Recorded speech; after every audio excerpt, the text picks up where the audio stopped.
Hello people, Elevate Truth TV again. Now this time, I know many will have tuned in to watch this because they are thinking that I'm going to give some kind of negative advice of how to destroy the narcissist that has hurt them, that has abused them, that has cheated them out of maybe their children and so forth. Sadly, I'm going to have to disappoint you, because the message of how to destroy a narcissist is not what you expect. But I'm going to first tell you a little story. And the story is about a snake and a saw. Now, I want to share this story because it's about questions and what happens when we hold on to certain things like anger, hold on to certain things like resentment and revenge. Because they're very powerful emotions, negative emotions. And it's all about what we can do when we want to, what we do when we want to use those emotions. So the story is this: one night after closing, a snake found its way into a home improvement store. And the snake slithered around and clipped itself on a saw that was lying there on the ground. The snake saw it as a threat and it bit the saw, and of course did damage to its own mouth. It enraged the snake, so the snake attacked again, thinking the saw was an enemy, and it wrapped itself around the saw and began to squeeze, thinking that it was squeezing the saw to death. It did no damage to the saw. In fact, it sliced itself open and killed itself.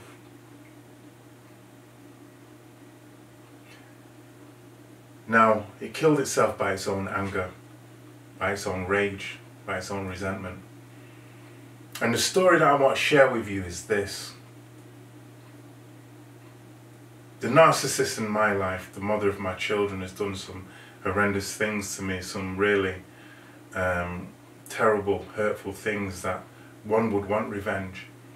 And it's interesting now that her life has come to a point where she's so terrified and still trying to portray that I'm a threat to her. But it's because she believes that I'm going to be the snake and try and seek revenge, and that I'm driven by anger. But I'm not.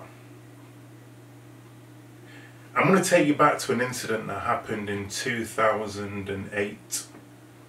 And she called the police on me, stating that I'd broken her arm. Now, what had actually happened was that she decided that she wanted certain things to be done. She wanted to change our lives. I had to stop the negative habits that I had. She wanted to stop things that she was doing, and she wanted it done now. And she began to berate, because what would happen in the relationship was, if I had any problems, I would kind of withdraw, you know, brood a bit, go off, do my own thing, and just want to be left alone until I'd kind of, you know, worked through stuff in my own mind.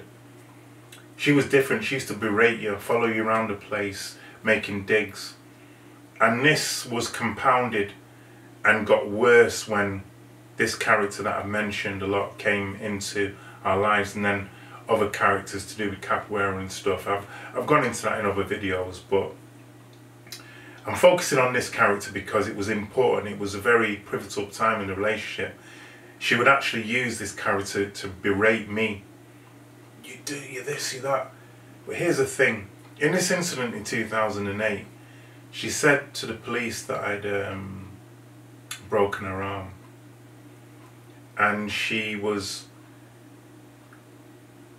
for the entire weekend, she'd be calling different people and making accusations, telling them that I was doing this and doing that. And it was her way of ramping up the situation to create this dynamic where she could be the victim and I would do something negative, which I didn't do. You know, I didn't become that snake. But the interesting thing was this. when she called the police and the police came round, she was in that power place then.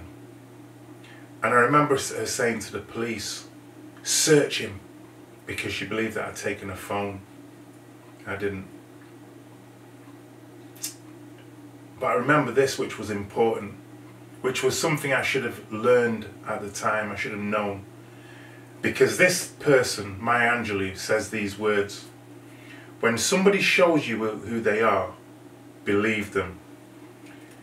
In that night, when the police came, I did see who she was, because she had manipulated this whole scenario, created this whole scenario, and then she was here in her power position.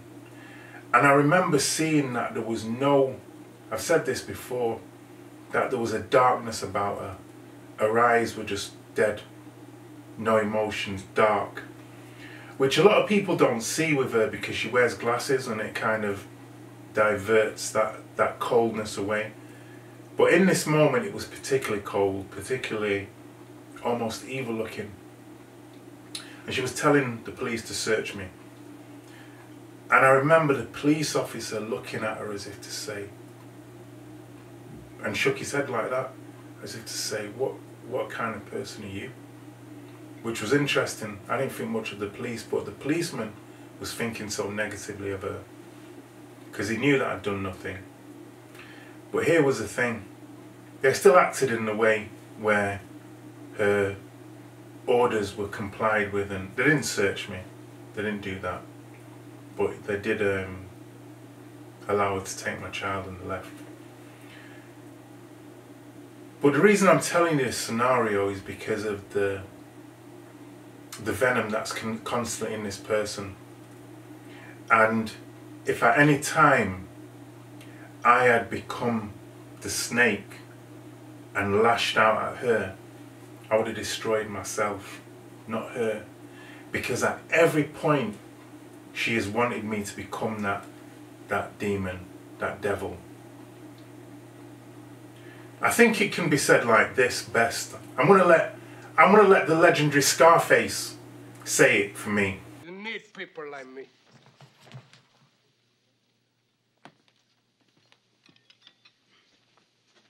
You need people like me so you can point your fucking fingers and say, that's the bad guy. Yes. They need me. She needs me to be the bad guy. So she can say, there's the bad guy. So no, here's how you destroy a narcissist. Here's how you destroy a narcissist who won't let go of the venom that's within them. Here's how you do it. You become exactly the opposite of what they're trying to make you out to be. You don't become the snake and start striking back and coiling up around and striking out in venom and resentment and anger. No. You rid yourself of all those emotions. And when those emotions come to you like they will, when you're sat there at night thinking, this person who claimed to have loved me has taken my children, has destroyed the most precious things that I've got. Because I know many parents will think this. Many fathers, many mothers will think, how could they? If only I could get revenge, if only I could do something. Remember, that's not how you destroy a narcissist. You become the best person that you can be. You become the opposite of what they're trying to tell the world that you are. And you rid yourself of all the anger, the resentment, because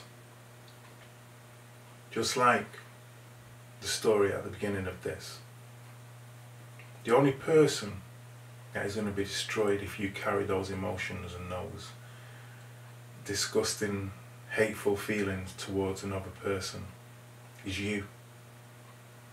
Cliched as it might be, I hope you're understanding the truth of what I'm saying. And I remember this, it's not really your intention to destroy the narcissist. You're not trying to rid yourself of these emotions and resentment and anger in order to destroy the narcissist. That's not your intention anyway.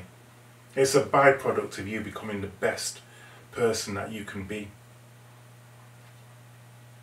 Here's the clincher though. that cannot be your motivation. Because if that's your motivation to destroy the narcissist, then you're actually becoming similar to what the narcissist is. In my life, I learned this. I'm going to finish with a story about when I was playing one time in Liverpool. Very soon after she'd stopped me from seeing the children, I was playing my music, and I remember playing. I used to use the music to escape the pain of what had happened with my children. And I was playing, and there was nobody coming to me, there was nobody enjoying the music, there was nobody buying CDs, there was nobody donating money, there's nothing. And I started to analyse what I was doing when I was playing, and I realised that I was playing with anger in me.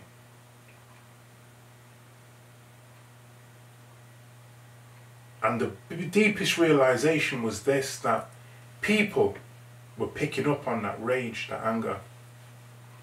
I had to start to strip myself of that anger and that rage. And the music was a healing thing.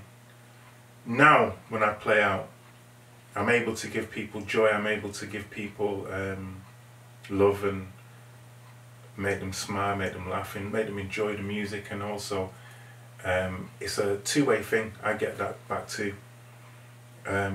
If I was carrying the hate for what's been done for me, when my children come back into my life, and I know they will, what kind of reception would they have? Would they be able to pick up on that hate and that anger too? They would. So that's how you destroy a narcissist. You focus on yourself, you become the best you can become, and you move into another zone, a higher vibration, so to speak, because we can all do it. This is the gift we've been given. I'm beginning to sound a bit like on a spiritual tip. Yeah, why not? You can take the red pill or you can take the blue pill. It's up to you. I'm trying to free you from all the negativity so that you can fly through this COVID time, through this hate time, through this parental alienation time, through this narcissistic hate, through this narcissistic abuse. Let's rise above all this. Let's change it. Because, I'm going to finish by saying this. I'm in a place now where the narcissistic mother of my children has done so much things that could have destroyed me, and she's still trying to destroy me. And I think to myself, wow, I can see her. I'm going to put the image here again. I can see her as the snake crawling around the saw. And how does it end? It's all up to her. If she wants it to destroy her, I promise her it will. But again, if she wants to let go and find a higher type of being, the choice is hers. I Love I Truth TV signing out.